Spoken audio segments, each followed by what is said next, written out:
All right, we're here. What's going on? Hey, what's up, guys?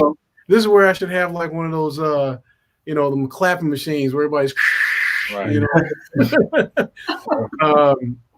But for those who will be joining us pretty soon, I'm Marques Carroll. I am the leader of the Trumpet Summit that plays at Andy's every Thursday night.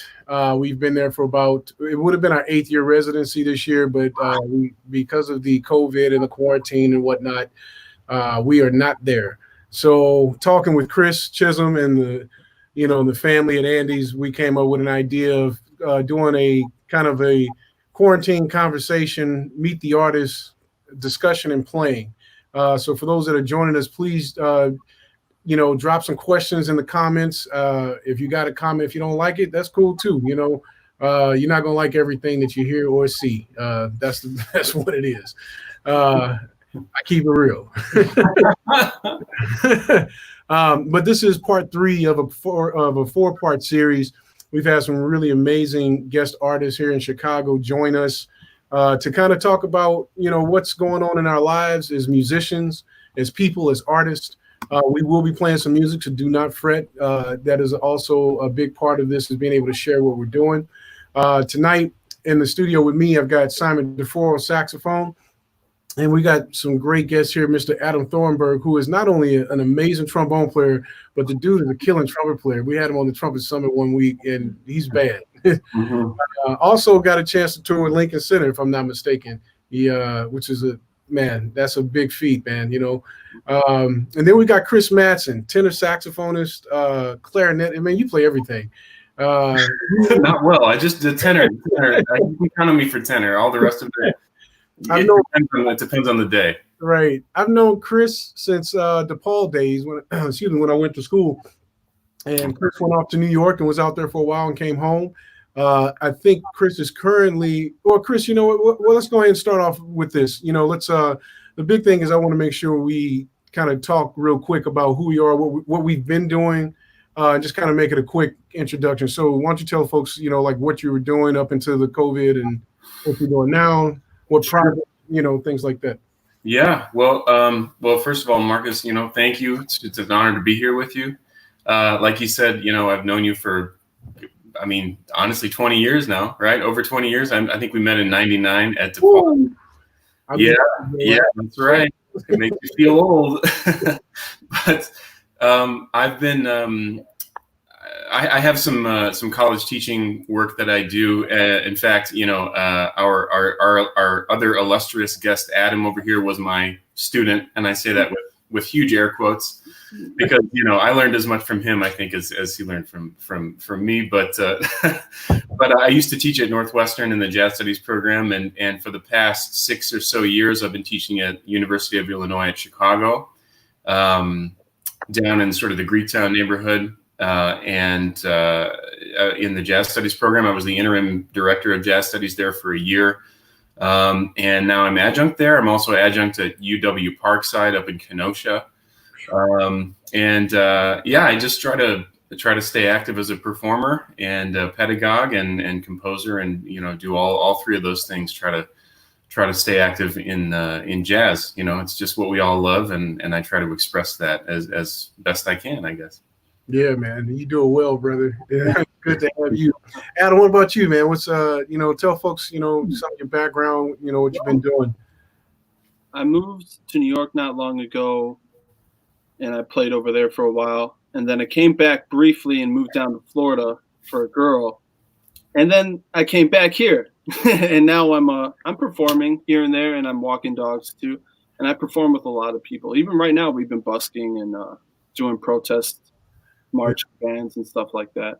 Yeah, we're going to talk about that too, man. I think in this climate and the music and what that's all about. But let's get into it, man.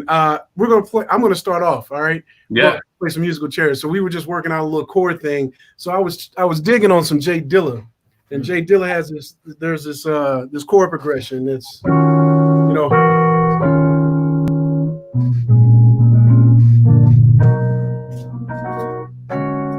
just a simple little thing, man. So we're going to have Simon kind of blow over this a little bit. because I dig the chord changes, man. That's beautiful. So I just want folks to, if you got any questions for us, like once again, this is a chance for people who dig what we do, who's been supporting us a lot, not even just during this time, but even when Andy's and all the clubs were working, when the musicians get done playing, it's our time to kind of, I don't want to cuss on here, but we talk a lot of smack. We finally get to actually interact with one another personally, not just musically. And this is what this show, I think, is all about, is for us to kind of share music, but also, stories. So if you have any questions for us about what we do or what we think about what's happening today and what this new normal is going to look like, that's what this show is all about. All right. So we're going to jump into this, man. You ready? No, you can start. Get the vibe on.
Yeah, guys.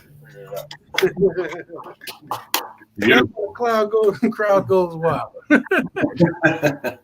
Yeah, it's funny for me, man. I've used this time as like, it's sad what's going on. I mean, honestly, we've got an entire world pandemic where nobody actually is telling the truth, in my opinion. You're getting mixed information.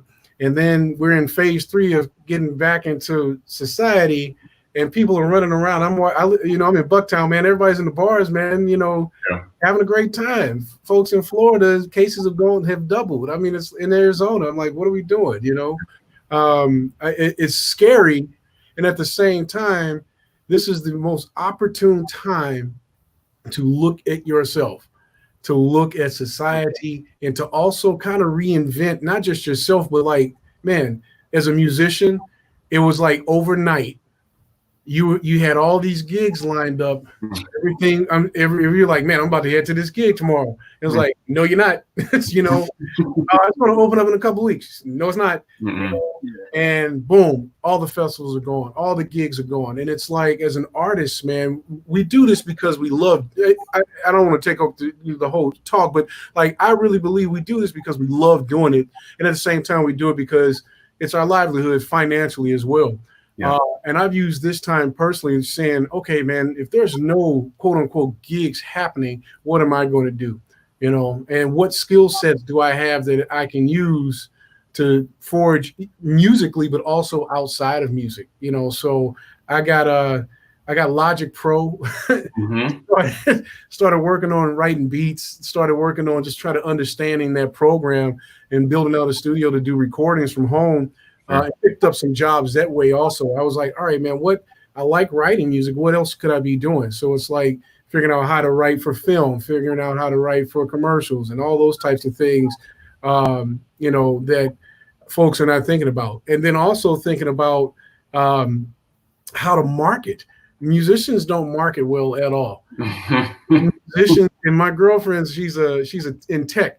And so I was like, what do I need to be doing? And she showed me how to funnel emails. She showed me how to do this marketing wise. I'm like, man, we've been missing the boat for years. Yeah, that's true. You know what I mean? So I've used this time for me personally to like learn new material, like even just that little chord progression to figure out, man, what could I be doing to write some vamps that could be a nice hook and blow over, and still get my message out, man.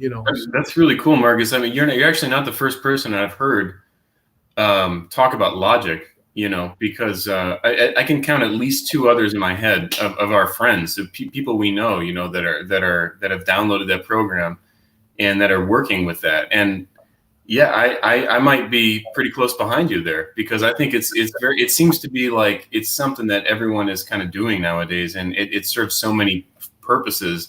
And it's like a step up from whatever proprietary software just comes on your computer, Right. Like, I'm kind of stuck on the GarageBand iMovie stuff that just comes on the Mac, which is cool. I mean, it works, but I think Logic and those other like Pro Tools and those, Ableton's a good one too. Oh, Ableton. Oh, right. Yeah. I've heard little rumblings about that one, but yeah, I think you're going to inspire me, man. I think I might I've never written beats. I've never really gotten into that scene, but I think just the ability to navigate those programs, man, that's a beautiful way to spend your quarantine hours. And, something that you can actually say, hey, I have this to show for my time off.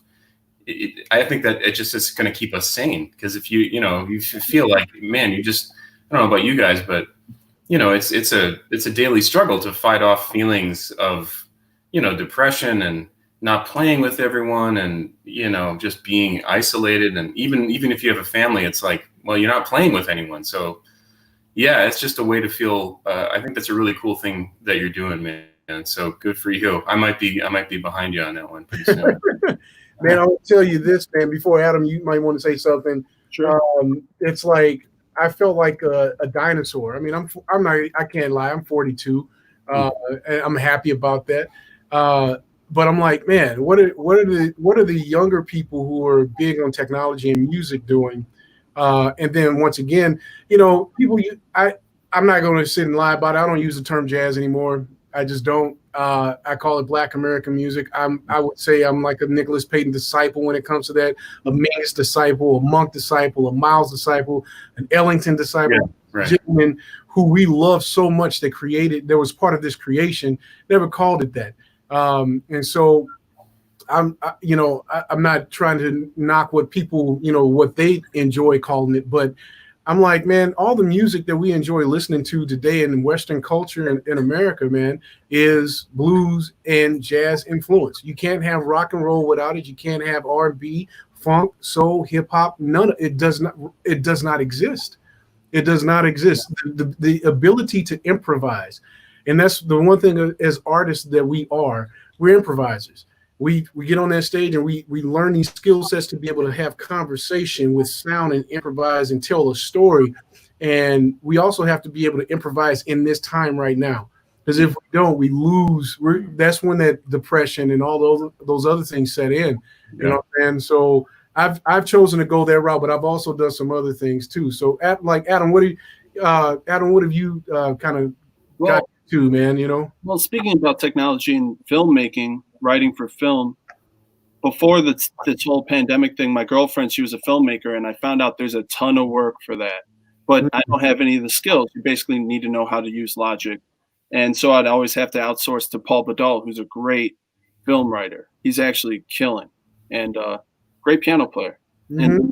And, but speaking about, I like to use jazz with the quotations. Just so that it makes it easy, but also relieves me of the guilt of using the word. Jazz isn't the only Black music, though. Brazilian music, Cuban music, Puerto Rican music. I got lucky and got to go to Africa and and I've been able to go to Cuba and Puerto Rico, and you hear the thread throughout it all. And growing up in Chicago, I saw how I didn't have to leave anywhere, but I got to experience a lot of these cultures just by being here and playing with these different bands, like Brazilian bands, like Chicago Samba, or with Johnny Blas or other people like that. And I don't really listen to bebop or jazz anymore. I mostly listen to other world musics. Yeah. I think people should really pay attention to that, when they talk about Black music, because we're really studying the music of the diaspora too, Mm-hmm. Yeah, I would have to agree with you, man. The oomph that you feel. As I was teaching the other day, this kid was not swinging so well, and I threw on this. I use Drum Genius a lot. Mm-hmm. Rob Clearfield hit me to that, and I always throw it on the Afro-Cuban grooves, or the Mozambique or something, man, because it has this feel to it. And as soon as you get out of it, you're like, all you hear is that core of backbeat and everything is sitting right there. You know what I'm saying? Yeah. So, That's it. Man, that's beautiful, man. Well, Chris, man, I want to hear you play, man, because I miss your sound, man. Chris, he has and Simon too, man. Thank you, man. Simon's got a beautiful tone. Simon and I met years ago, and he came to Andy's, and we just clicked, man. I was like, yeah, that's it. It's like you know what I'm saying. It's like when you play with him, you're like, yeah, okay, yeah, that's good. Let's do some more. Sure. Chris is the same way, man. Chris has got this tone and just this. He doesn't play, so he's got technique, but Chris is not like, I'm going to show all my technique. Chris tells a story, and as artists, what I'm curious about in this segment is like us kind of digging deep on, what is our story in this time as artists and as musicians. We're seeing a lot of things. We're at a tipping point. We're yet at another tipping point, but this tipping point seems much heavier than it ever has been in the 42 years I've lived on this planet. And it's like, as you talk about, the pandemic, and then also George Floyd and the, just we're seeing a lot of protests. And Adam, you can talk about attending those protests musically also. But Chris, go ahead, man. Play. What are you going to play for us right now, man? Well, I was thinking about a couple of tunes that I've been kind of working on over the quarantine and playing. I've had a chance, been very fortunate to play with some other people. In driveway sessions or outdoor things, or even just in one of my great friends, Clark Summers, who's an incredible bass player, came up the other day, and we just played in my driveway for 90 minutes or something. We played some tunes, and so I've been able to do some tunes with other people, but also obviously working on the repertoire just as I normally would, right? I mean, it's not like things stop. It's not like during the quarantine your workload just kind of comes to a halt or something. I mean, you keep going, and obviously repertoire is a part of that. So I think, Marques, you mentioned Monk. I think I'd like to do a Monk tune, one of my favorite Monk ballads, which is "Ask Me Now." Yeah. And I think it lends itself well to sort of a solo saxophone thing. So I'll do a couple choruses of it. Just kind of go through it a little bit here. But hopefully the volume is okay, because sometimes when I do lessons, the volume peaks or it kind of distorts. Yeah, so give me a thumbs down or something if it's too loud or something. Okay. Yeah, man. Thanks. Yeah, definitely.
Woo.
Yeah, man. Man, come on now.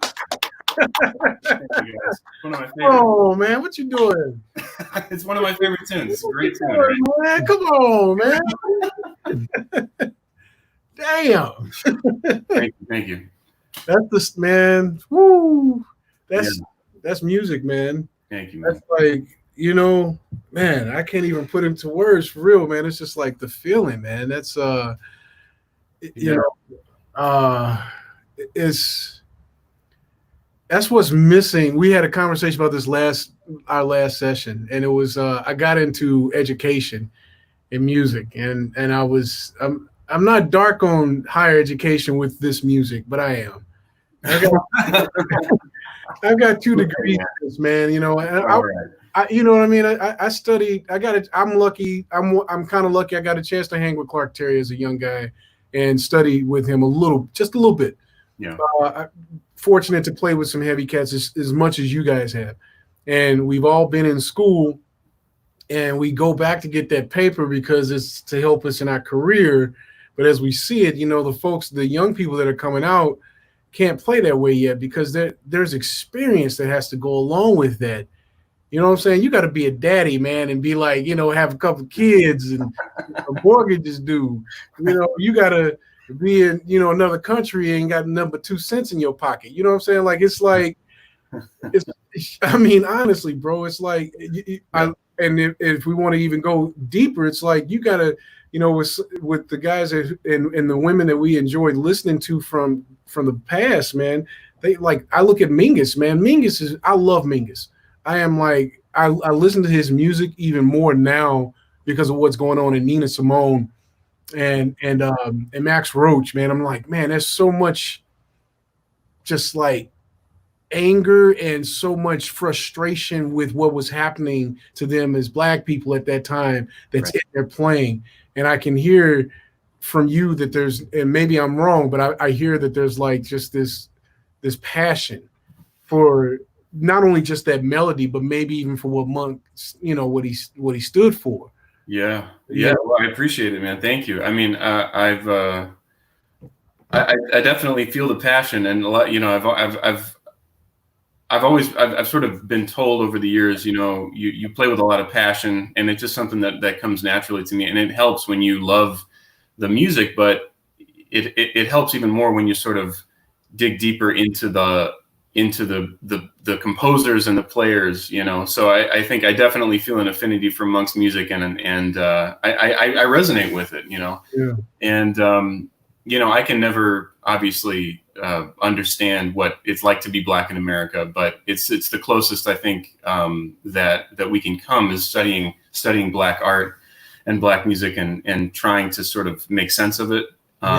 And express passion for it, and definitely have that. So man, you put that so elegantly, man. I've never heard anybody say that like that, and that is the truth to me. Like even for myself to understand, I might, I'm Black, I get that, and I have different experiences than most than you two gentlemen. You know what I'm saying? But like, doesn't make me better or worse or anything like that. But I try to dig deep into those players too, trying to understand, man, what was it like, for Miles to get clubbed over the head outside the club that he's playing at with his name on the marquee. You know what I'm saying? Like, yeah, I know. You know what I mean? There's a reason why there's some fierceness in just one note. You know what I mean? Yeah. Which clearly you did when you go. Simon was like, man, I've never heard somebody play altissimo so clear. I was like, I know, right? I appreciate it. Man, all right. I just want to just touch base. We had somebody, Bridget chimed in and said her daughter is into music, and this has been a time which she has been exploring even more types of music. She plays the violin and is learning the guitar. Band and orchestra and choir teacher started the students on Smart Music, where they can play and record lessons and work. It's been a great resource for them. She's only 12, and music's a passion. Keep that passion going. Passion isn't just love. What I've learned over this quarantine is passion is also anger, meaning that like what drives you to want to make change, you know what I'm saying, or what drives you to want to have some effective change. And I think music does that because you want to change people's moods. You want to change your mood. You want to probably tell this story where it sounds, you know what I'm saying, whether it's through composed or just a blueprint, a sketch, to get people to kind of think and wake up. At least I know I write from that standpoint of I want folks to, when they listen to what I'm doing, to kind of think about what it is, because even as I explain maybe what that piece is about, I'm curious to what, what Ask Me Now, why that title, where does it come from? You know what I'm saying? Yeah, I'm real curious. I heard a Horace Silver song the other day called The Back Seat, and it was killer. But I'm like, what's on Horace Silver's mind? It's a dope tune too, man. Oh man, yeah, I don't know that one. I'll have to check it out. Yeah, Ask Me Now. To me, that always there's a tinge of a love song there. Yeah, it seems like a love song to me, and the lyricality of it, the beauty of that melody, even though the chords are so chromatic, that's really where the beauty of it lies for me. And the title just seems to go perfectly with it. I don't know what, but I get a love song vibe from that, So I think there's sort of a subconscious, romantic kind of a thing with that tune. So when I try to sort of channel that when I play that tune a little bit. That's beautiful, man. Yeah. Before we go over to Adam right quick, and we're going to go to Simon too, just wanted to touch base here. Just let folks know if you're in here, please don't mind, sharing some thoughts in the comments or ask some questions. Us as musicians and artists, we want to, interact with you. Also know that Andy's they started a GoFundMe page, and those funds for those folks that are here helping out the club. But you can see on our titles down there, we have some Venmo accounts that we don't mind you sharing the wealth there as well. Every little bit helps the artist, get, just kind of make it a little easier for them as they're, kind of trying to regroup here, man. That's what we're doing. A lot of us are signing up for different grants or, artist programs that are helping out. But if, for those that want to continue this path, we definitely could use just a little boost, Yeah. Just a little bit, A little bit helps. A little bit, yeah. So Adam, man, what you got for us, man? Are you gonna play trombone? Are you gonna play trumpet or? I'll play trumpet. I got a song, an arrangement Yes. of I don't know who wrote it. Who wrote Mr. Madsen? Wait, who wrote It's Easy to Remember? Oh boy! Oh man, you put me on the spot here. Yeah, I mean, I don't know either. Oh yikes! I don't know, but who? Let's see. We can figure that out pretty easily. Google it. Yeah. Let's see. We can do this. You gonna play this on trumpet, my man? Yo, yeah. 1 second. I got my friend. Sweet. What's going on, man? What's happening? There we go. That's what we like to see. And it's funny because I want everybody put your camera, Adam. Yeah, there we go. It's funny. I've always known Adam as a trombone player, but the first time I started seeing him play trumpet, I was like, "Come on, bro. Come on, man. You can't do that. You got to be sticking with one, man. You can't be coming over in our neighborhood like that." Now the thing about it though is when I heard him play though, he's got that sound that is just like it. The most important thing to me is the sound of somebody's voice, the timbre. It's like it catches you and it makes you want to say, what they got to say. Mm-hmm. And when I heard his tone, man, I was just like, it's got that fluffy, airy thing, and it's just perfect. I got a big fluffy horn though. Yeah. Anyway, go ahead, man. What you playing? It's easy to remember. It's All right. easy to remember it. Oh yeah. We can count it off. A little faster.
Yeah, man.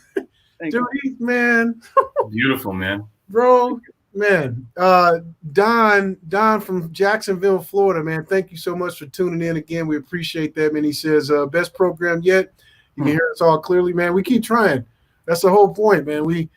We're improvising. The first show was decent. The second one got better. I think this is going to be a great one. It's already a great one, man. You guys sound great, man. Thank you. Man, like, who's drumming back there? Who's that? Oh, Joe Tangy. Oh, okay, cool, man. So, yeah.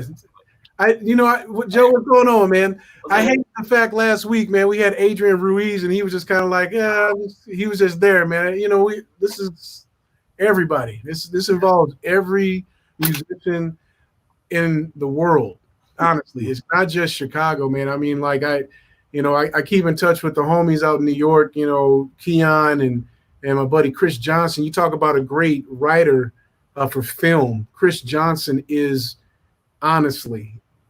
You need to talk with him. He's out of Detroit, one of the baddest. Played with Macy for a long time. Chris Johnson, great trumpet player, and he's got a thing called Office Hours that's totally dope.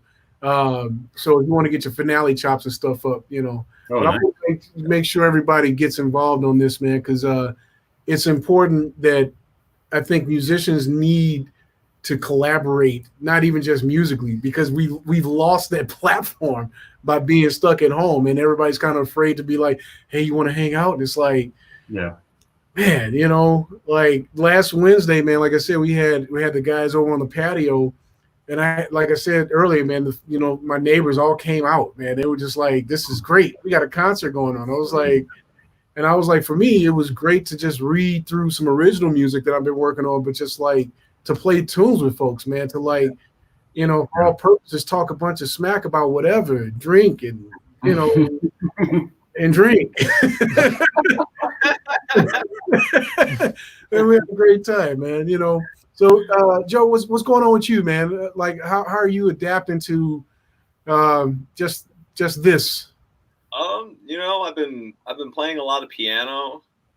I don't know, just shedding a lot. Really, yeah, just sitting around and playing all day, pretty much. Yeah. Yeah, he has to hear me practice all day. But that's the great part, though, man. Being able to like pick up something that you don't. I mean, you see these. Everybody's on social media, right? And you see the memes like, if you don't come out stronger than when you came in, and all those things. Like like Buddha said something. It's like, no, man. It's like, if we're in this time, like, how are you going to spend your time? Yeah, it can get kind of depressing. And if you're at home with little ones, I know, Chris, you got just one, right? Just one, yeah. Yeah, happy Father's Day to you too. Thank you. Likewise.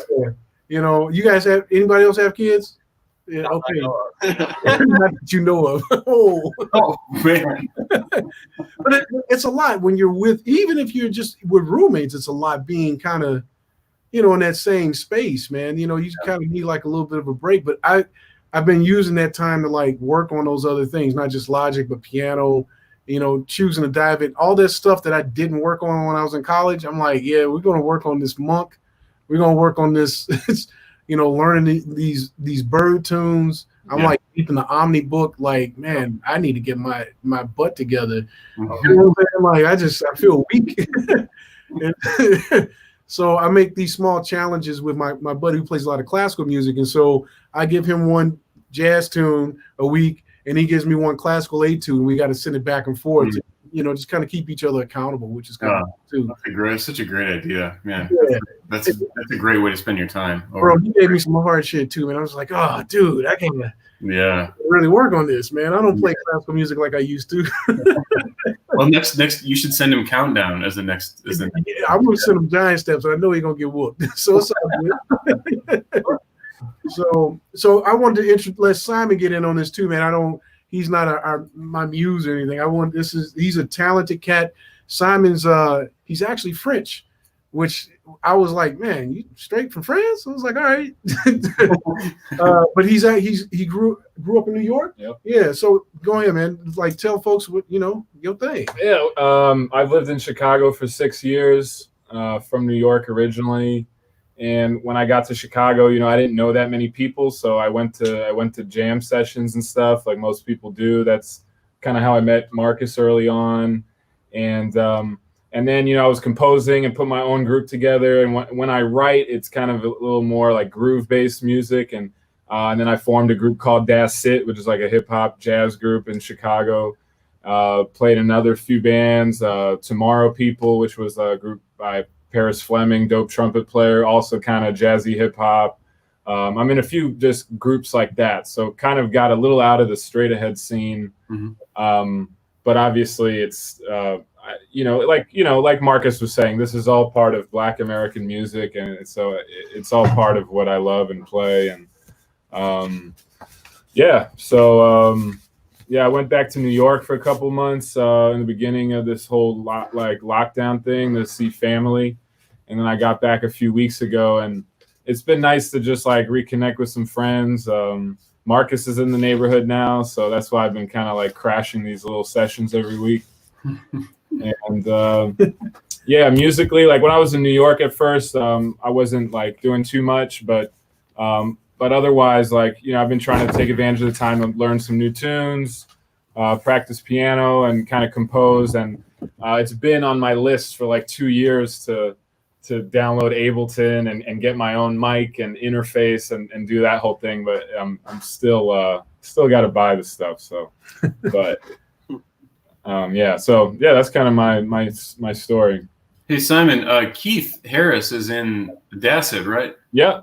So I was leading that group. Oh, that's so cool. I wrote most of the music, and so Keith and I would work together. Hey, I got this groove, and then he'd come up with a concept, and we would just build together. And Keith was very talented rapper and like a great person to work with too. He's super like dedicated to creating good art. Yeah. Absolutely. I've been able to play a couple of things with him with the Chicago Yes Tap. The Yes Tap, yeah. You guys throw like tough stuff at him that he still can do, right? Like, can you rap in 7? And can you rap? And then there's gonna be a bar of 5, and then whatever. Like, seriously, man. For Cuban thing, and then you got exactly. Now he's a real artist, man. He went to Columbia for composition, like on piano. Oh, no kidding. Oh, that's really cool. I didn't realize that. So he's got some background in the stuff. Absolutely. Yeah. Very cool. Well, we got so I'm trying to filter all these questions or things that folks are asking. First, Kevin Brown asked Adam, there are 2 pics of you listed on your Venmo. So which pic is yours? So he wanted to know that. I'm like, I don't know. So we'll put it up there. Holy shit. It's the man with the guitar that says "This machine kills fascists." Exactly like you. I'm going to drink to that one. How about that? Speaking of Marques, I'm going to get a refill really quick. I'll be right back. Hey, we're going to be here for a moment. All right. Zach from Lincoln Park says, so have recent tragedies inspired you to write any new music? And this is something I try to get to what I've learned in just doing a couple of these shows. I really want to kind of talk about that because I think it's important because every musician and at least the ones that I follow a lot, and it doesn't matter what genre of music, man, every musician and artist has made it a point to tell the story of what's going on through their art, plain and simple, which, they leave their mark, where there was like the Beatles or, if we're talking about jazz, I mean, any of the artists such as, like I said before, Mingus and Monk and what's that, Max Roach's, what's that, the Freedom Now suite, like that, you talk about powerful, man. It's like, I'm a little like, so I love Public Enemy. I grew up on it. So Public Enemy's latest diss on Trump and what's going on right now is pretty. Oh, you got to go check it out. It's powerful. Just to see them kind of getting back into it like that. But like, I'm curious. It seems like, unfortunately, with what's happening, our country is so big on this. Something as tragic as us losing an American citizen, whether he's black or white, but specifically because he's a black man with police brutality, like a George Floyd. And then you got Arbery and you got Breonna Taylor and you've got a slew of other ones that just happened after that. This is not like an isolated incident. This continues to happen over and over and over again. Yeah. The entire world's pissed off. This is the one thing I noticed, like when Rodney King got beat down by the cops when I was young, that was like, wow, this happens? And then I was pulled over by the cops and falsely, cuffed and illegally searched. I was like, oh yeah, this happens. As I watch this going on, our country tends to, when these things happen, we go through this march, protest, Black Lives Matter, justice, then you got the other folks who are against all that. This is completely different because everybody's at home and everybody is glued to social media or glued to like having to pay attention. When that happened to George Floyd, what was amazing to see was all 50 states and about 17 or 18 countries protest worldwide. Yeah. Police brutality. I thought it was totally dope. And I think because we're starting to get into these phases of reopening, it would be really awesome to see musicians start to let their voices be heard, about this, to get people not necessarily riled up, but like, accompany what's actually happening, to tell, like, how do you feel about this? Somebody like Terrence Blanchard does this very well for me.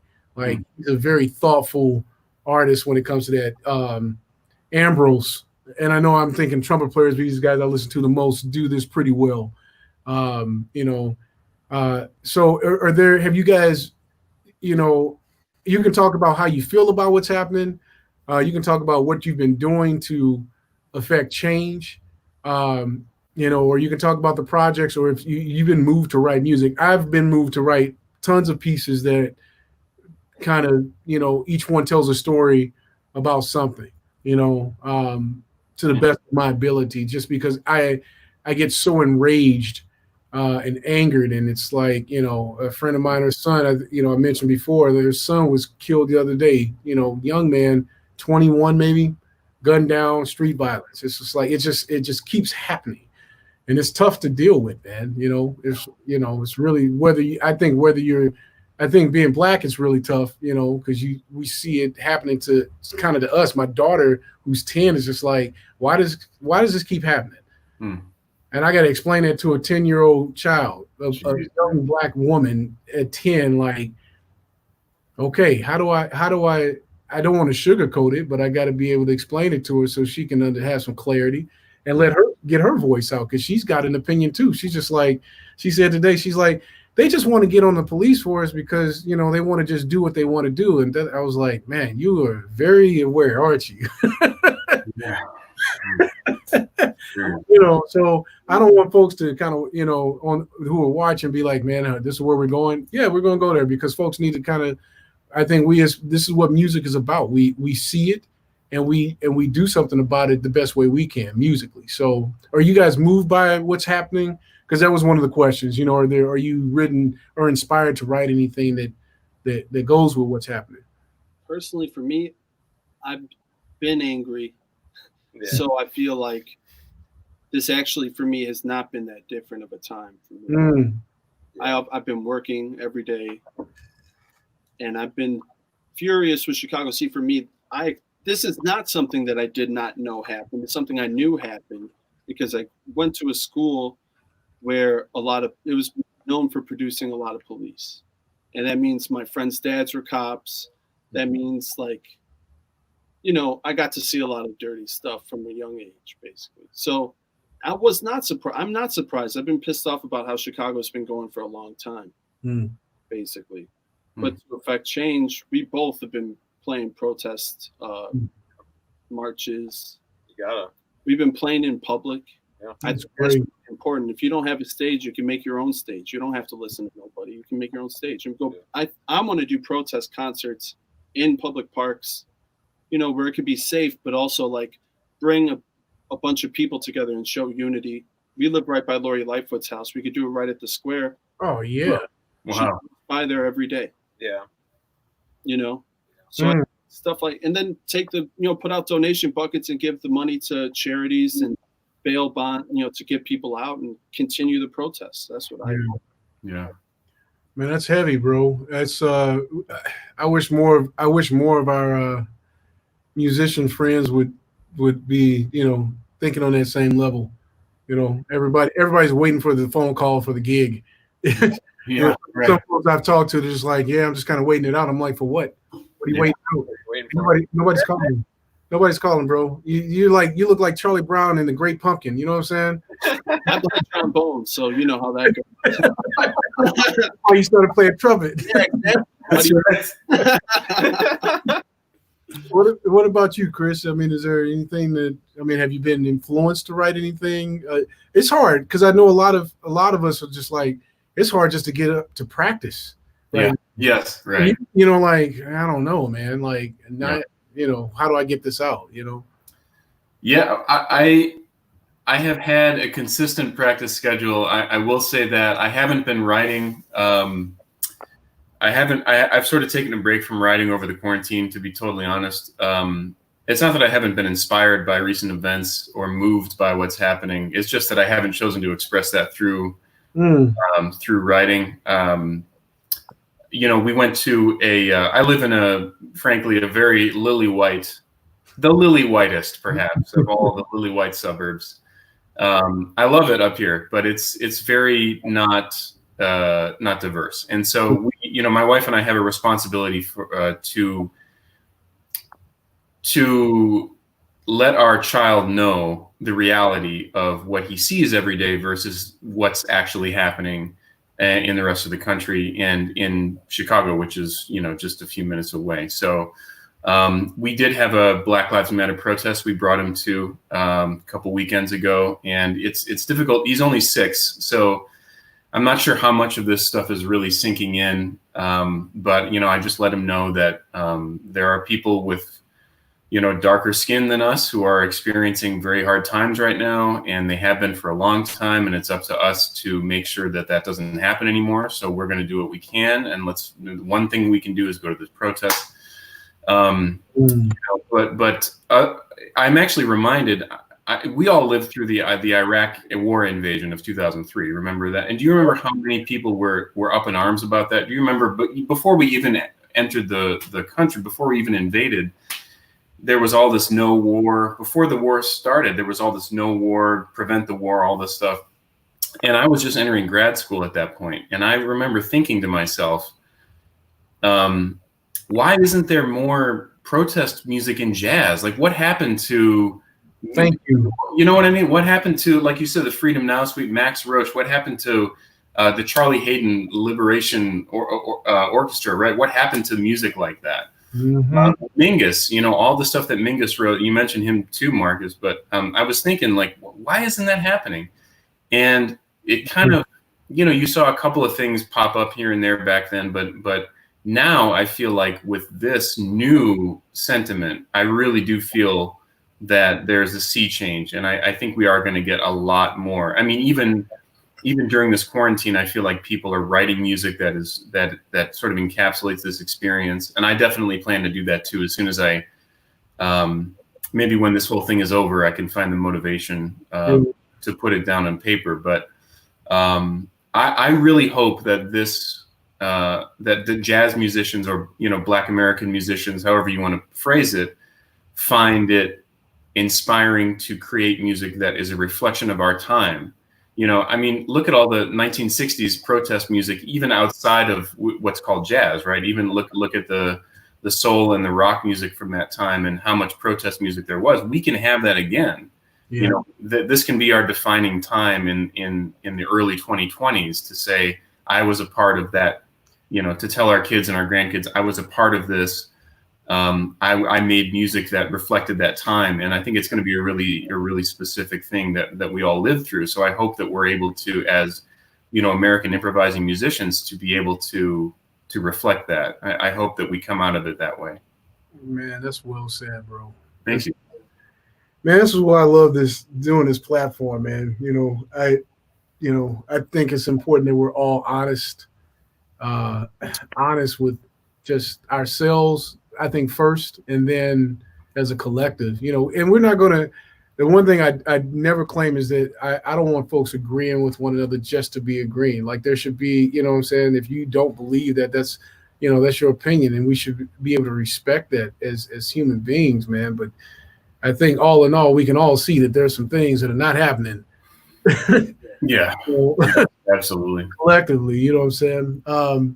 I'm just going to read this. Sue Straw says, one new artist for me I discovered during lockdown is young white woman in country wrote a song, We're Better Than This. And one Sunday concert she did was devoted to music by Black women and Changes by Sam Cooke. Come on now. She said it well that we, meaning white people, have work to do. And I can get that too. There's a lot of conversation at my school about that. I teach on the west side of Chicago, in Austin, one of the most dangerous neighborhoods in the city of Chicago. I've been there 15 years. Alice Wallace, she said, okay.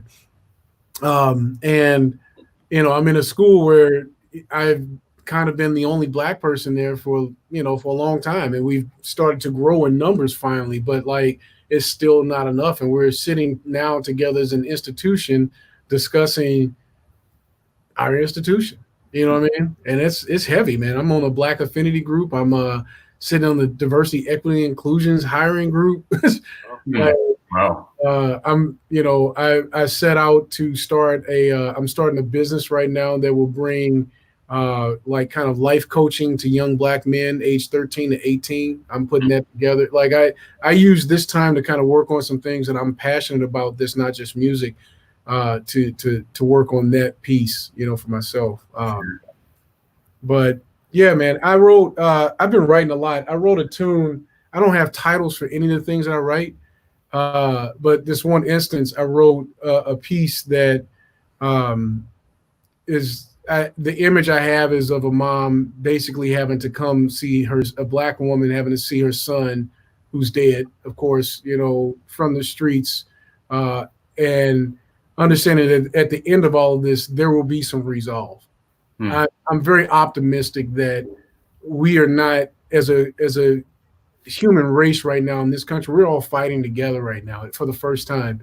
It seems like there's still resistance, but the ones resistance will not last. Yeah, guaranteed. It's too many of us now. Yeah, too many people who are waking up, man. You know. Exactly. So I kind of wrote this piece. I suck at piano, but I'm gonna try to play it, and then I'll try to switch to the horn on it.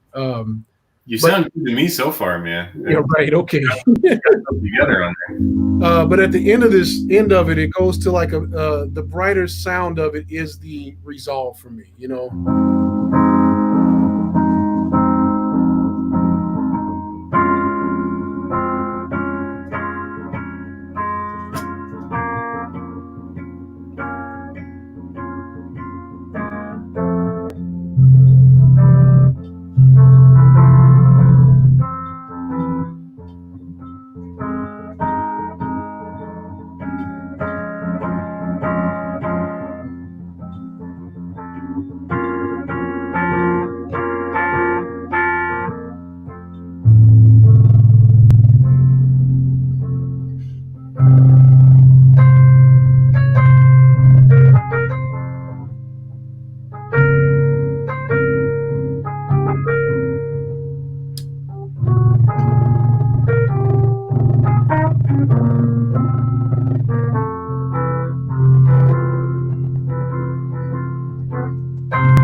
Marcus.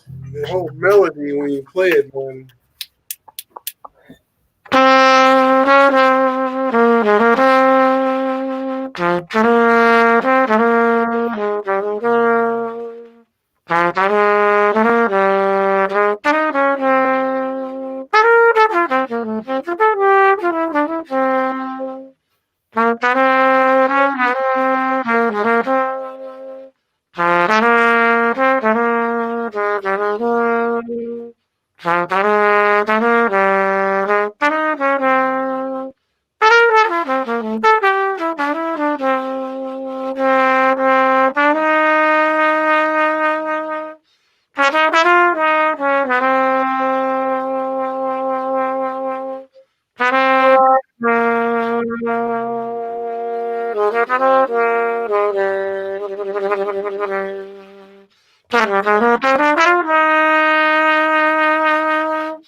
Beautiful melody, man.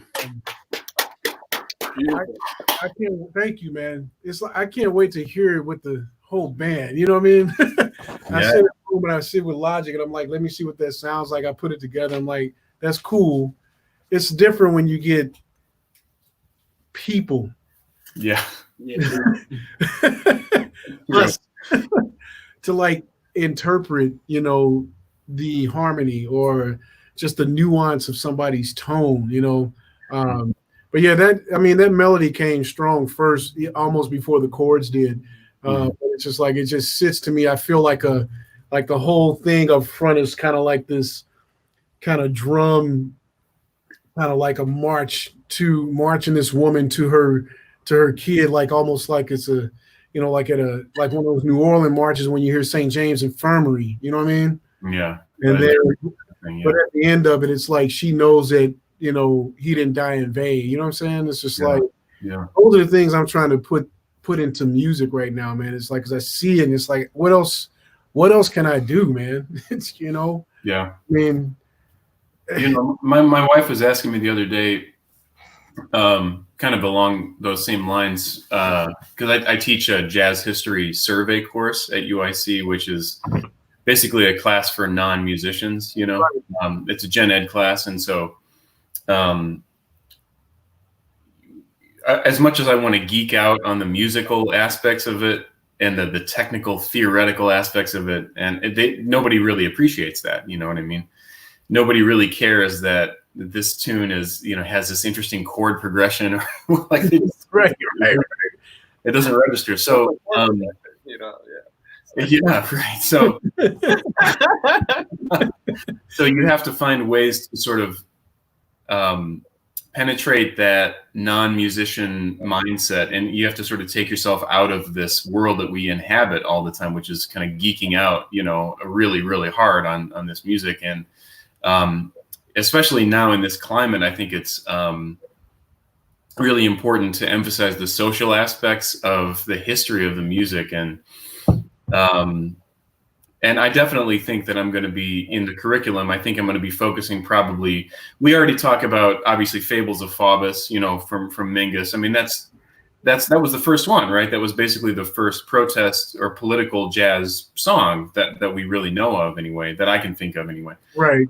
More than that. And I think as far as, you know, my personal take on the history, I think we're gonna be focusing a lot more on the social aspects of the music, and you know, how it has affected social change, or how it has reflected social change, or all that stuff that was happening during the civil rights movement in the late 50s into the 60s, you know, and I'm sort of tasking myself with like bringing that up and doing more research on that, and letting non-musicians know that this music is relevant, and Yeah, Marcus, that's inspirational, man. I got to say, because you're writing music about the times that we live in. It's exactly what I was saying before. Yeah, and that's inspirational for all of us, I think, to sort of create music that reflects the time that we live in, which is, it's not going to come along every year. This is a special time that we're in, and I think we got to make the most of it, man. I think that's what you're doing. That was beautiful. Nice job, man. I appreciate it. Yeah, that's I don't know. I've gotten more. I've released some records. I've played on people's records. I've toured. I've done things. But one thing I've never done is recorded my own music and put it out there like we all aspire to do. And my girl is like, "You're doing that. You're going to do this year." Oh yeah. She's like, "You don't have a choice." She's like, "You're not going to sit back. I'm not going to allow that to happen." And I'm like, "Damn." Yeah. And it's just I'm like, okay, all right, so I gotta get off, what they say, piss and get off the pot, man. I gotta just go ahead and do it. So I'm looking to record this in July to actually put this record together. And like when this happened, I watched Peyton put out like 2 or 3 different records, man. Peyton's just like bam, bam, bam, bam. It's just he uses this, and knowing him pretty well, he uses this kind of stuff as fuel for his music. It's pretty amazing. We got a project coming out now that we were supposed to release in like April, man, that got put on the back burner. I co-lead Chicago Soul Jazz Collective with John Fournier, sax player, and we're releasing this hopefully pretty soon. And some of the tunes, I mean, we had already had titles for these tunes that were like kind of socially conscious. And then a couple of them were just kind of blues and things like that. But I was like, man, this is like, we got to put this out. Yeah. It's like some of this it pertains to what's happening. And we got Raul Madone to play a track, and we got Peyton to play on a track. And I was like, yeah, we got to put this out. So many, just because they're also on it and did the music justice, man. So I felt kind of like, man, should we be putting music out right now? Like, is that the thing for us to do? Then as I said, I was like, yeah, we need to. I think artists need to be doing it for, once again, documentation, but also for our own personal sanity's sake, man. Like, how much can we practice at home before we lose it? Yeah. Honestly, like, just we're gonna lose it. Yeah. So like having this platform has been great. So I'd like to give. You want to play? I know he played a beautiful tune last time. I don't want him to play the same tune if you don't want to, but. I'll play something different. He's got I don't know, man. I love his alto sound. It's killing, man. Yeah. What you gonna play? I played a bossa last week. I'll just do it. I'll do a different one. I like bossas. Because here's the thing. Like, yeah, the transition from Marcus's tune to this is gonna be pretty different. But, when we're going through a lot of shit and the world's going through, we also need some songs that are just light and just make us feel a little bit of happiness as well. And I find like I'm like constantly listening to Brazilian music. So like, especially these last few months. Joe's like, yeah. No, we do all the time. Brazilian music, Puerto Rican music. Yeah. I'm gonna play Samba de Orfeo. Yeah. Like old bossa. Pardon my cup. No, not at all. Do you play tenor too, or are you mostly an alto guy? I do not play tenor, unfortunately. I mean, I've played it, but I don't own one. Well, there's nothing unfortunate about that. There's plenty of us to go around as it is, Well, I guess, yeah. Unfortunate for my own fun. I would love to have a tenor, but I do play flute. Oh, cool. Okay. And that gives me like something. It's different enough from the alto that it's like a different, outlet. So sure, yeah. I like the flute, but I don't play clarinet. Yeah. Once again, before Simon plays, thank you for those for everybody that's watching and tuning in. We honestly appreciate it. It really gives us a chance to connect, not just with us that are on this platform, but with you guys as well. And for those folks who are kind of dropping a little coin into these Venmos, we appreciate that too. Once it just helps. Every little bit kind of helps us kind of feel like, man, we're still needed. And that it kind of helps us also a little bit to know that what we're doing is making people feel good. And if there's a question that you'd like to ask specifically, just drop it in the comments. I'll make sure that we post it up. Or if you got a statement, we're all about that too. Just keep it PG as much as possible. I'm trying. I'm working hard. Everyone's been very PG. I'm catching myself. Yeah, I would say you're talking to yourself.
Thanks, guys. Man, dude.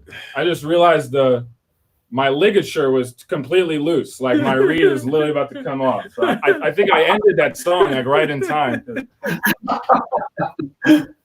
Remember to screw the. You could have fooled me, man. That was beautiful. Nice job. Dude, I keep telling folks every time this is the third one we've done. I always feel like I'm back in college again, like hanging out, playing in the practice rooms of DePaul till they kicked us out, playing it with Jamie Avisall records, man, till your lips fill up. Who will play next? Let's put this whole volume on. This is before before this really became the thing. Right. The CD and you brought your boom box and yeah, that's right. We're just gonna run through it, and every time gets a chance to kind of just dig on what we're all doing, man. I miss that. I miss that almost more than anything, really. Like that connection with another musician in that way of just listening to sound, interpretation, the tunes, You know, it's like you go to another city, you go to a jam session, they call different tunes, man. Chicago's funny. Like here in Chicago, it's like, yeah, everybody plays these tunes. Yeah. Went out to a jam session in Seattle once, they ain't played none of those tunes. They're like, you play this? I was like, yeah, you know. Yeah. I was supposed to be in Buenos Aires this whole month of June. I went down last year, fell in love, and was like, I'm going to move here. I'm planning on moving there. I'm going to be in Argentina. When my daughter hits about 17, 18, I'm moving. It's a fact. It's either that or I have a house in LA. Something's going to happen. I'm not going to be here too much longer. And the cool thing is I went to this jam session, and I don't speak any Spanish, so I got to work on my stuff, all right? But I go to this jam session, and I pull the horn out. They're like, oh. And I'm like, okay, you know, the first thing I did was, because I love this tune, you know, it could happen to you, right? And the guy was like, oh yeah, and he starts playing. This tenor player, who I became good friends with, man. And after that hang, we played for like several hours, man. Just like we play the melody up front, and we'd be like, yeah, I know that tune. This is how universal music is. Yeah, exactly. Universal language next to mathematics, man. Like every culture has it. Yeah. You know what I'm saying? And it was so cool because after that, he's like, I got a gig for you Saturday. I'm like, I'm flying home Saturday. That's what makes you want to stay. So, but we worked it out. I was going to be back this whole month, man. He was lining gigs up and everything. I was like, oh, dude, it sucks. Man, what a drag, man. But sorry to hear that. It's so cool to hear just hearing folks, their interpretation and the tunes that they play, you know. Yeah. That thing had me going. Yeah, me too. Yeah. That's funny, Marcus, you mentioned that because I was just talking with my friend Clark the other day, and I know Clark. Yeah, who doesn't, right? Who doesn't know Clark? Clark Summers. If Clark Summers is watching, we love you, man. Well, don't speak for me, Marcus. I mean, that's not... But anyway, so we were talking, and we were kind of wondering, you know, he had an interesting idea about, is this quarantine really going to make it so that the original music thing gets pushed back a little bit? You know, because we don't have the ability to rehearse anymore, you know? And I mean, the only time we can really get together and play is, what are we going to, I mean, were you going to sight read your original tunes? I guess you can, but it's really about like the repertoire that you know, right? And so I've kind of seen, I've seen that the need to sort of know, when we were coming up, Marcus, at DePaul, maybe this was different for you, but for me, the repertoire was paramount. It was like, you have to know 1,000 tunes. You got to know tunes, right?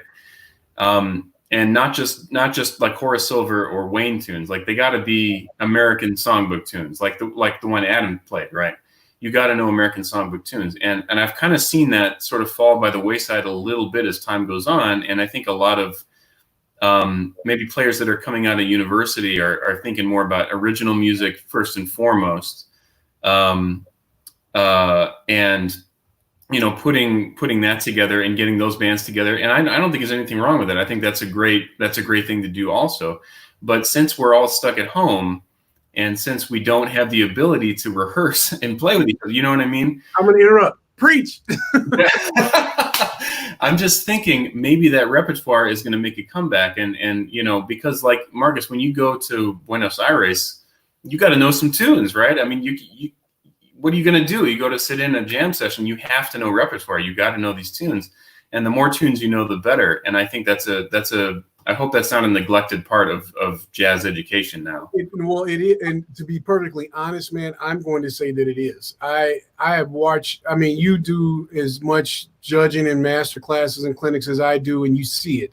Yeah. And the one thing I was doing a lot this year was I quit wedding bands in December. I was like, no longer will I do that ever again. Not doing it. You can have it. Yeah. But I'm going to focus on education and music and making sure that what I believe to be the truth of this music is put it on the table. So I started doing more master classes and clinics in Chicago and outside of Chicago and other states and universities. And it was important because as I was talking with young people, I'm like, there's players out there that have more technique than I do and can get around the horn in a different way. I'm like, but you haven't respected the music that you enjoy playing because you didn't study the history of it. And you don't have to get stuck on the history, but you got to know it. Yeah, right. And I talk with some, I've talked with, we're talking like Jimmy Heath type players, God rest his soul. It's just like they were, one guy in particular said, I did a gig out in New York with some very established young up and coming players that are like got thousands of followers on their social media. They're amazing, right? He said I did a gig, they knew no Ellington tunes. I said, how is that possible? Yeah, right. How do you not know one Ellington tune? Ellington wanted, and Billy Strayhorn, Gershwin is great, but Ellington and Strayhorn. Yeah, you're right. Exactly. The greatest. Yeah. You know what I'm saying? How can you not?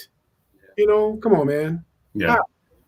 How do you not say I need to go study that? And then it's not just the student, but it's also the educator, the teacher. Yes, exactly. I did a clinic once at a high school, and it was funny because I went in, I was like, okay, so what tunes you guys doing? And he broke out this shuffle from the Gordon Goodwin Big Band. Yeah, I laughed too, bro. And I was like, because it's an educational moment, not just for the student, but also for the teacher. And I asked him in front of his students, I said, why did you choose this tune? He said, well, I wanted to teach them about shuffle. I said, why didn't you just choose Big Dipper? Yeah. Yeah. Great. You have a resource of a real band. Yeah. And you're playing it too fast. Well, it's a shuffle. I said, why don't you have a seat and listen right quick? And y'all know me. So I was like, I wasn't trying to be rude, but I was trying to put him in his place about the thing. And it was funny. I took that shuffle, the Gordon Goodwin, whatever that band is. I played that shuffle half that speed where it was and the band grew twice as hard. Yeah.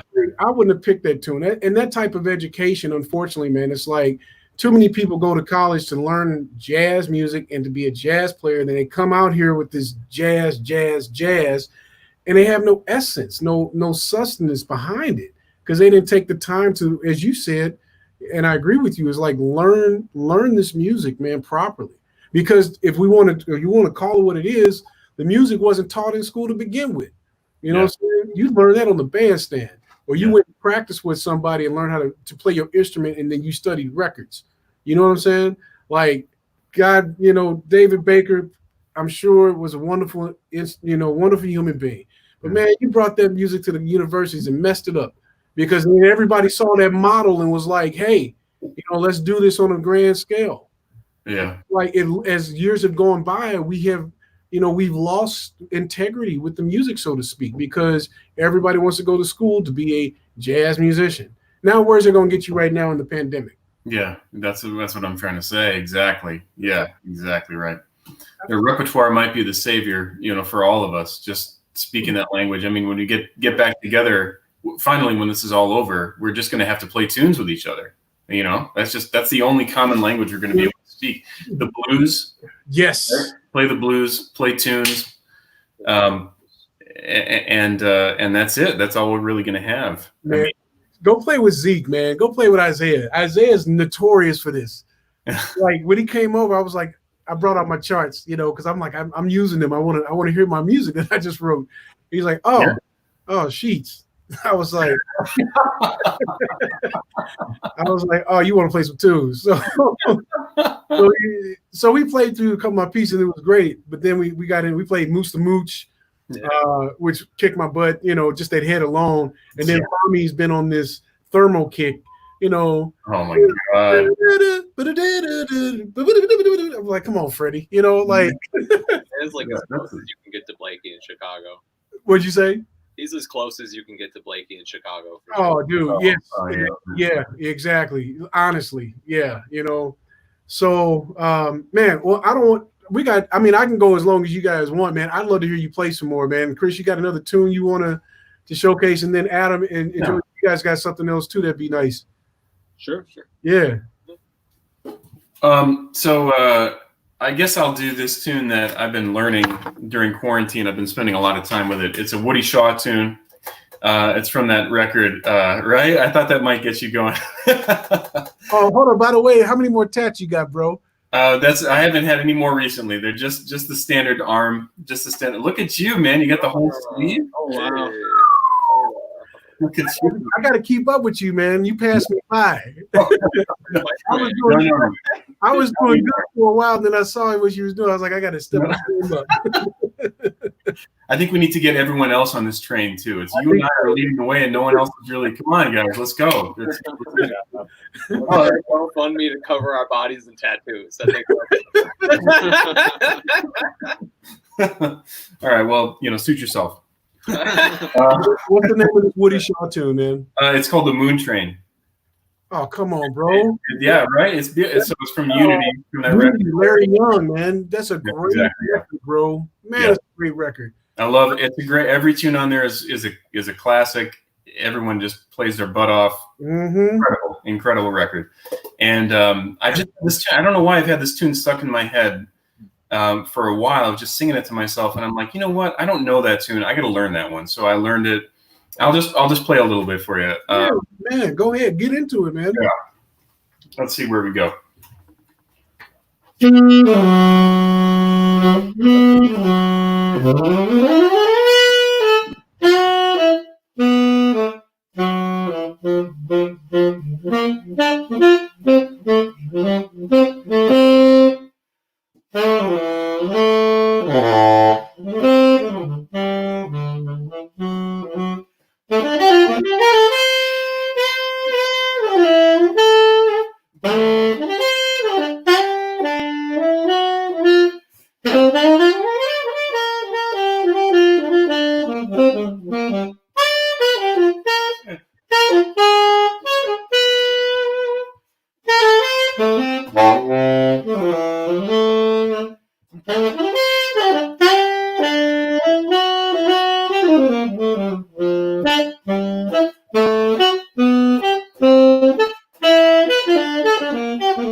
Yeah, great.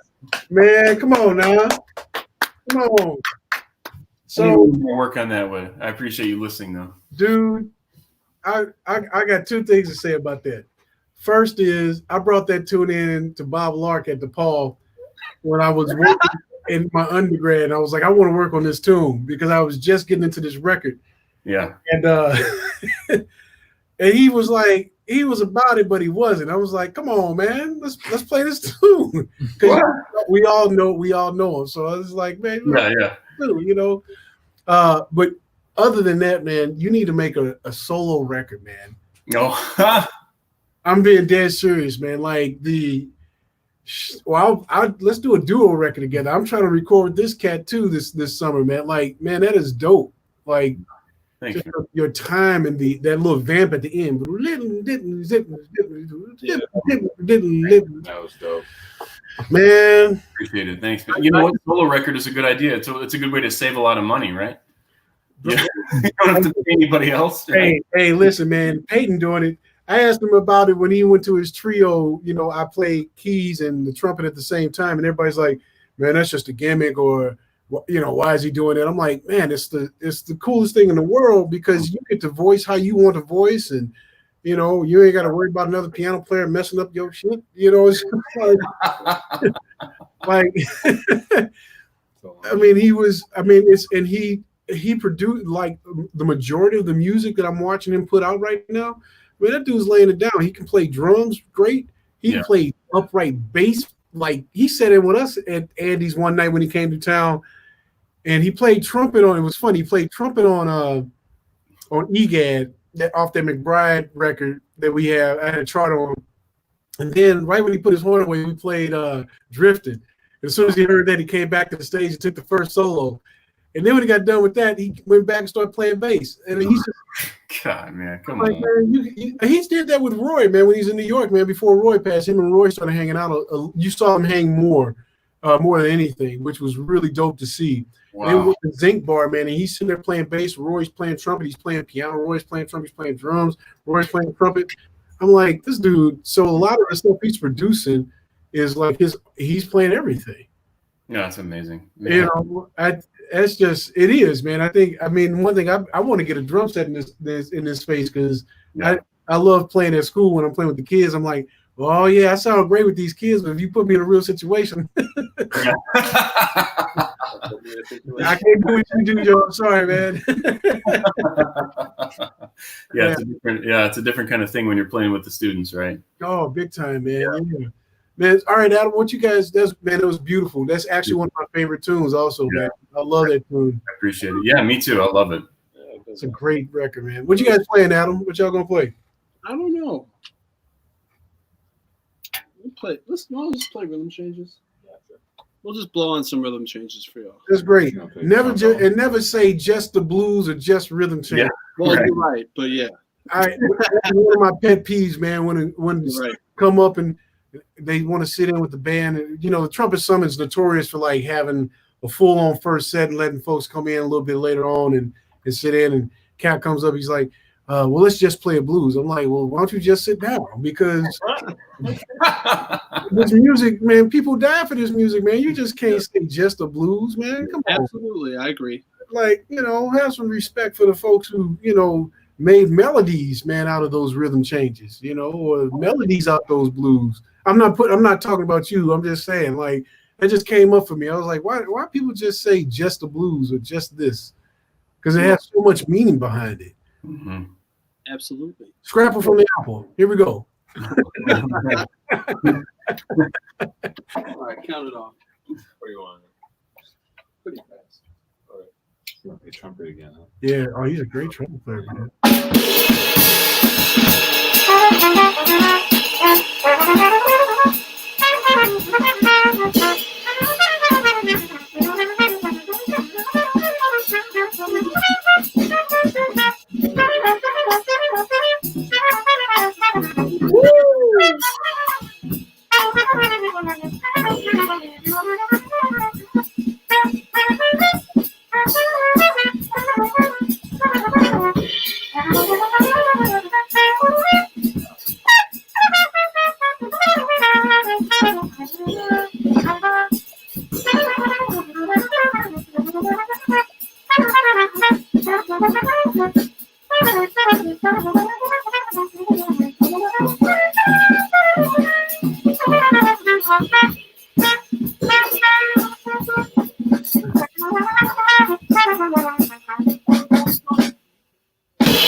like this real quick.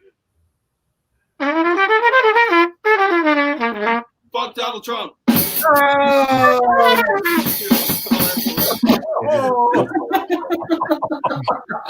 Well, there it is. There it is. We went there. This is honestly for me. This is probably one of the best shows we've had thus far. Wow, there it is. And that is the artist right there using his platform, man. Boy, you sound, man. You all right? See, I got a shed now. You getting on my nerves, man. I'm gonna have to go. I'm gonna have to just pick up trombone and go the other route, man. You should. No, I don't. So what's it, I mean, all right. Before we gotta get, we're gonna get rolling in a minute. But let me ask you a question, and for you guys and Simon, we can all chime in. Like, what's it like?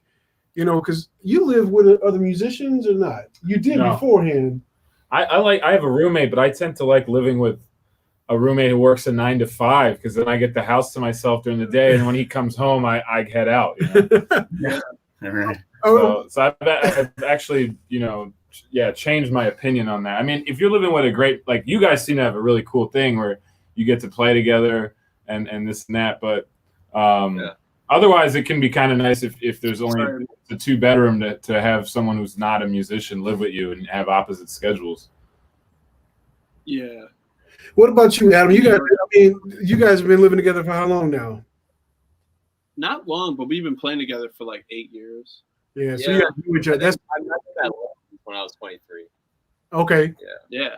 10 years now, basically. Yeah. Dang, man. Almost. Yeah. Yeah, and how did living together come about for you guys? Like, well, my parents own a building in Logan Square. And okay. I needed somebody to live in the room. I needed someone to stay. Yeah. That's great. You know. Yeah. So, how is it for you guys though? I mean, like in this time, do you find, you know, I mean, I'm sure you guys practice, you know, solo wise and work on your own thing, but like, you know, is it great to have somebody else who's a musician to be able to be like, you know, hey man, let's work on these too, especially a drummer, man. Shit. Yeah. I mean, most of the time I'll just be like practicing technique and he'll just start playing stuff, you know, ideas he has over it. Yeah, we just like practice together basically. Yeah. I'll be like sitting and, you know, watching anime and like playing technical stuff. He'll start playing like Isfahan, but it's not really Isfahan. It's like a different thing, you know. Like Clark Studies too, or like whatever. But we play we practice together a lot, but we also go out and like there's a lot because we live in Logan. There's a ton of musicians around us. So it's really easy for us to meet up with other people. Yeah. Like Matt Davis, the great trombone player. He's a great doubler on Susan. Dude, I want to get him on, man. I want to see if I can pull him in on this next one. We got one more to go. Yeah, he's killing, man. I mean, that dude not only is a great tuba player, trombone, but flute. Yeah. Yep. I mean, like this. Wow. I mean, I knew he was great, man, but the stuff I'm watching him produce right now and the things I've done with him, he's just amazing, and he's a great individual. Like that. The Indian classical music too, which he's jeez, man. He's into all of it, man. Like that a lot. That's great, man. I'll contact him, man, and see if we can get him on this last show, man, because that's just that's pretty dope, you know. He's a cool guy. Yeah. Well, man, we're a little bit over time, man. Like I said, I know Chris wanted us to go for like an hour. I like to go for about 90 minutes if we can. Once again, for those for those who are watching, once again, if you want to donate to these wonderful artists here, myself included, you can see our Venmos right there. That'd be great. And if not, it's okay too. If you want to support us also, I know I've got a record out called the Trumpet Summit in Stride We Keep Stepping. It's out on iTunes and all those streaming spaces. You can purchase that. Chicago Soul Jazz Collective's first record, Solophone, and the newest record's coming out pretty soon. I think it's entitled It Takes a Spark to Start a Fire. So be on the lookout for that coming real soon. Do you guys have any projects you want to promote that you got out or you got coming? And if not, it's totally cool too. I put a record out in November of last year, a quartet record with some of the finest musicians in the city, and it's called Bonfire, and it's available on all the, all your standard streaming platforms. we have I play with Tim Fitzgerald, the guitarist, quite a bit, and we have a record coming out at some point later. I think maybe this year or maybe next year. He has a group that interprets the music of Wes Montgomery with 3 horns, trumpet, alto, and tenor, and I play in that group. And so keep an eye out for that. Tim Fitzgerald. And Full House is the name of the group, and a handful of other things here and there. You know, trying to keep busy. But you know, I have a solo record apparently, right, Marcus?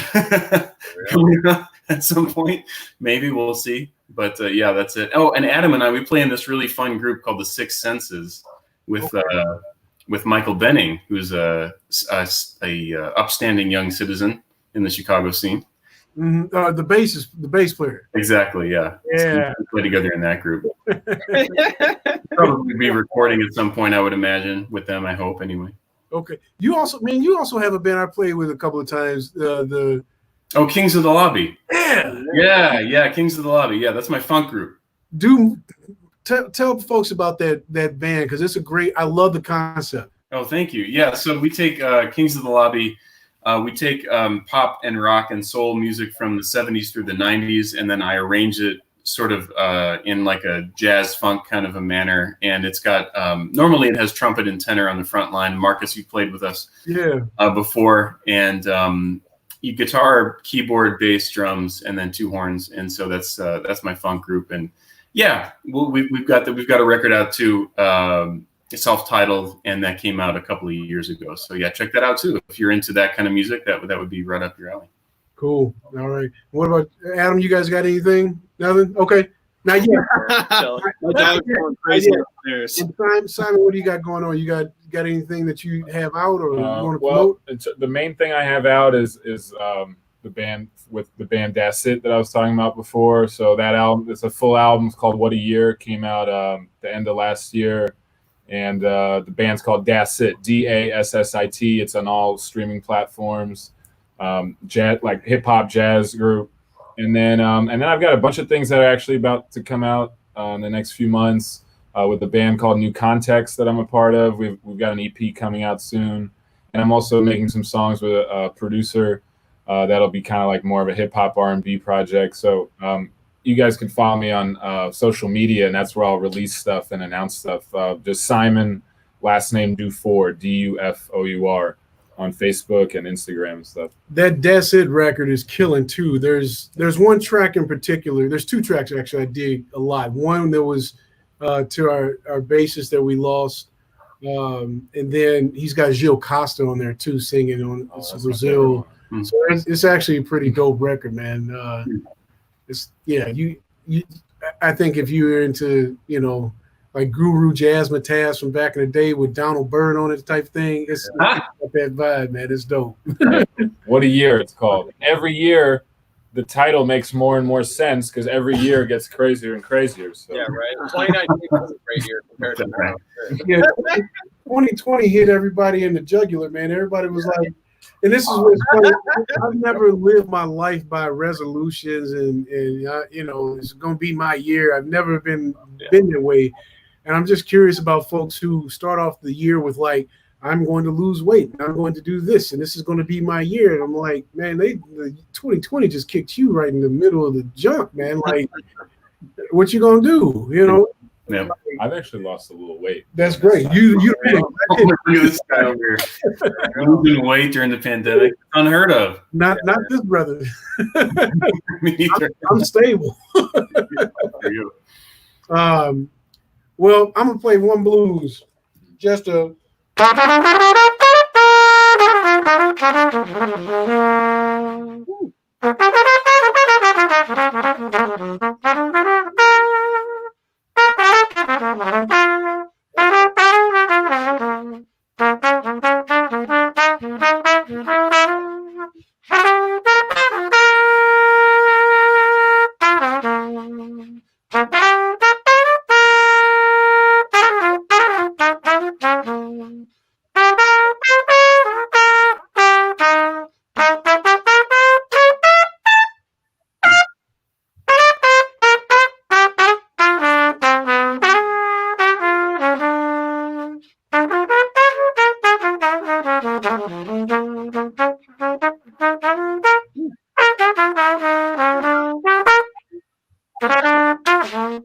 Yeah,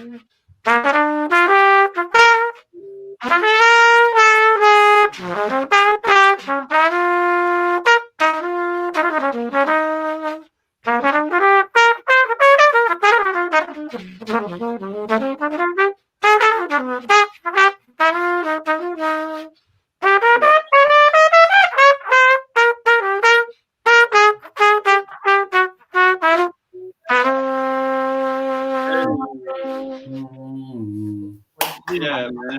Hey, Marcus. Hey, man, I appreciate all you guys for being here today. Once again, thank Andy's for having us, on this platform.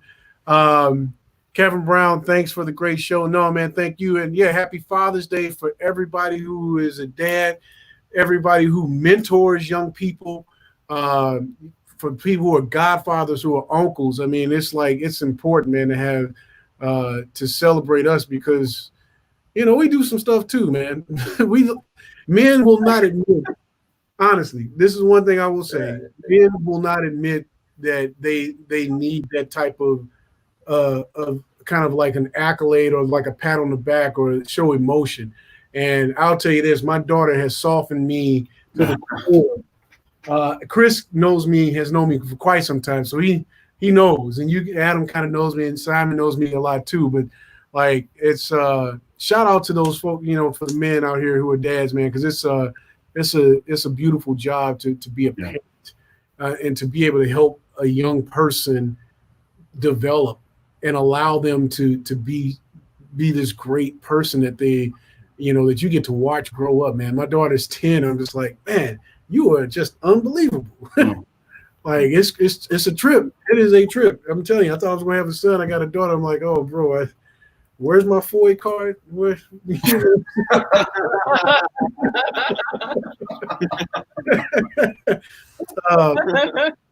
on that note, seriously, thank you guys. Kevin Neighbors says, what's up, man? Kevin Brown, thank you again.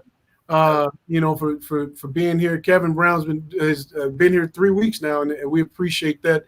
Noticing that. And for those folks who watched, please send us some feedback.